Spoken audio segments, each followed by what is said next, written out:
Oke, baik. Terima kasih buat teman-teman semua.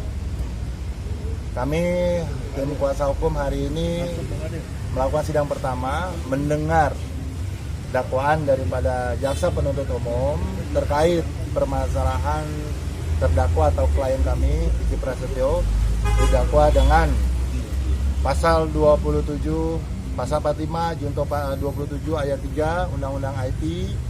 Yang kedua dakwaannya adalah berkaitan dengan pasal 311 Undang-Undang Hukum Pidana dan 335 perbuatan tidak menyenangkan kitab Undang-Undang Hukum Pidana. Jadi ada 3 sub dakwaan yang didakwakan kepada klien kami. Nah, tadi juga teman-teman sudah melihat bahwa kami dengan klien kami atau Vicky dipertanyakan oleh hakim apakah akan melakukan eksepsi terkait dakwaan. Dari klien kami atas permintaan klien kami sendiri pun menyatakan bahwa kita akan melakukan eksepsi minggu depan, yakni keberatan kami terhadap dakwaan yang ada dibacakan tadi di persidangan. Nah, menanggapi apa yang didakwakan, tentunya kami juga merasa ada sedikit sesuatu yang memang menurut kami tidak sesuai dengan fakta di lapangan. Di situ di dalam dakwaan sendiri pun dijelaskan sebenarnya, dijelaskan dan diyakini, dituliskan oleh jaksa sendiri bahwa benar adanya seorang Angel Elga berada di dalam kamar. Berarti asumsi yang selama ini berada di luar kamar, kemudian di taman dan sebagainya terbantahkan dengan sendirinya. Karena di dalam dakwaan sendiri disebutkan bahwa Vicky mendorong sampai kayu daripada pintu itu lepas dan terlihatlah Angel di dalam. Artinya apa? Sudah jelas ini menjadi satu fakta hukum, bukan kata kami, bukan kata klien kami, tapi kata jaksanya sendiri.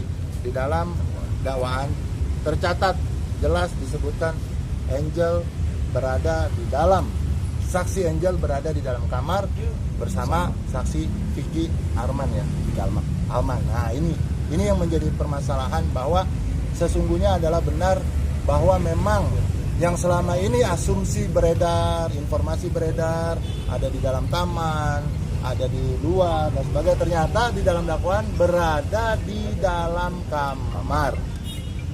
Oke, sampai sini jelas ya? Sudah jelas. Satu poin. Yang dua, bahwa ketika Vicky dituduhkan dalam hal ini, dia mengatakan berzina, dituduh zinanya tidak terbukti, versi daripada dakwaan jaksa. Bagi kami, siapapun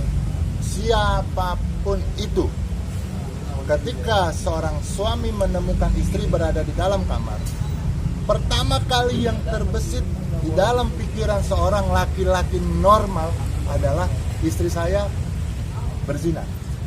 Ketika, ini saya katakan lagi, ketika seorang suami atau seorang laki-laki menemukan istri berada di dalam kamar dengan orang lain, yang pertama kali terbesit dalam pikiran secara logika dan psikologis adalah istri saya selingkuh, berzina. Itu pasti. Artinya apa? Itu bawaan umum.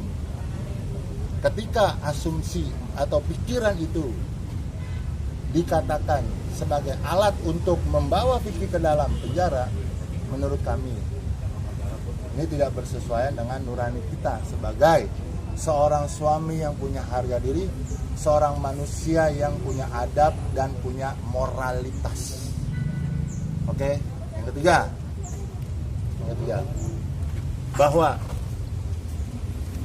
dituduhkan Vicky menyebarluaskan video. Undang-undangnya IT. Di situ disebutkan bahwa ada cumi-cumi.com ya. Kemudian insert dan silet. Ini acara.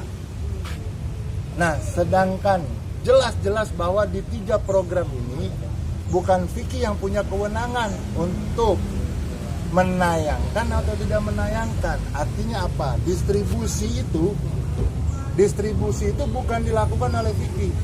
Vicky tidak melakukan editing, Vicky tidak melakukan uploading terhadap konten video ataupun acara. Dan kita juga tegaskan di sini bahwa kita sepakat semua, pers tidak bisa dilarang untuk tidak meliput. Sepakat? Benar. Yang kedua, pers tidak boleh dilarang untuk tidak menayangkan informasi fakta.